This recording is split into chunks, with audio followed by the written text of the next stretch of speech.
طول عمرك بتدور على شقه تمشي معاك سكن وتمشي معاك مصيف 350 لو معكش نصات لك على 4 سنين واستلام فوري بالفرش وبكل حاجه يا حاج عبده. تعال شغل هو الصلاة على النبي. شايف المساحه السرير فين والسرير الثاني فين والدولاب فين. يا جماعه الاستثمار في العقار ما بيخسرش. الناس اللي عايزه تحافظ على قيمه فلوسها تعال تصرف في العقار. العقار يا جماعه عامل زي الجبنه التركي فعلا، كل بيقعد بيزيد عكس لما تحط الفلوس في المرتبه يا سيد. اي والله لا، ما تفكرنيش بالمرتبه يا حاج عبده.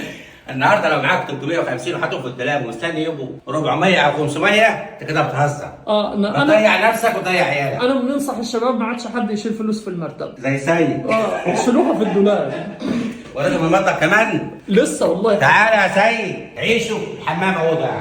ده ايه ده يا حاج عبد؟ تعالى يا سيد. الصلاة على النبي يا حاج عبد. والله سكني ومصيف. المهندس اللي كان عامل الشقه يلا يا حاج عبد. لايك وشير عشان نوصل لغير. احلى لايك واحلى شير يا حاج عبده، بس المكان زحمه حاج عبده. كل الخدمات تحت منك يا سيد. الشارع يا جماعه هو ده البحر اهو، ده بوابه البحر وادي البرج.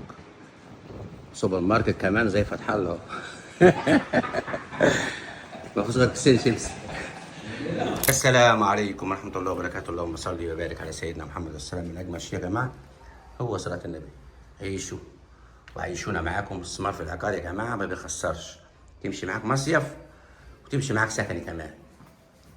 المساحات دي ما تلاقيش منها دلوقتي. شايفين الاوضه قد ايه؟ المساحات الكبيره بتاعت زمان. من اجمل شيء يا جماعه هو صلاه النبي. النهارده لو معاك 350 وحاططهم في الدولاب ومستني يبقوا 500 انت كده بتهزر. ليه؟ الحياه صعبه.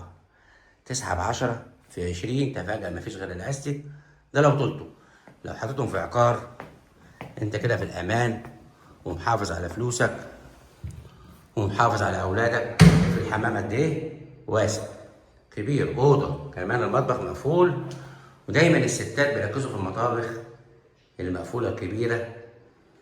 لو انه دلوقتي الامريكاني بقى موضه، بس الحياه اذواق وانتوا عليكم الاختيار واحنا علينا التنفيذ. من اجمل شيء يا جماعه هو صلاه النبي. هو الواسعه تمشي معاك الاثنين، يعني لو اسره كبيره حلوه او عريس عايز يتجوز. بالنسبه للاستلام فوري مفيش بكره ولا بعده. اشوفكم على خير في فيديو جديد. تحياتي محمد عبده والسلام عليكم ورحمه الله وبركاته. انتظرونا كل يوم في جديد ان شاء الله.